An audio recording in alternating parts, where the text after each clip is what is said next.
how to fix the signal problems with some quick, effective solutions. So let's get started. First, make sure that airplane mode is off. Sometimes this can be accidentally turned on and will block all signals.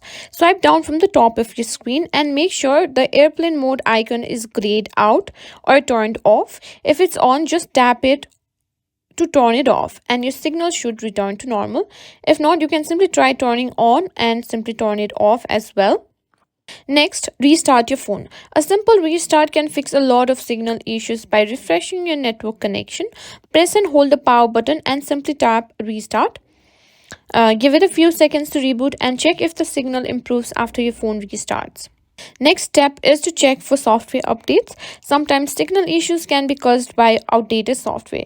Go to settings, scroll down and tap on general. Go to software update. If there is an update available, simply update it. Having the latest software ensures your phone signal performance is optimized. So make sure you're up to date.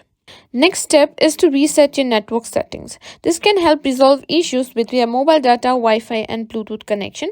Go back and simply click on transfer or reset iPhone and simply click on reset and simply click on reset network settings. This will reset all network related settings to their default values, so you might need to reconnect to Wi-Fi or Bluetooth afterwards. And that's it. This simple step should help you fix most iPhone signal problems.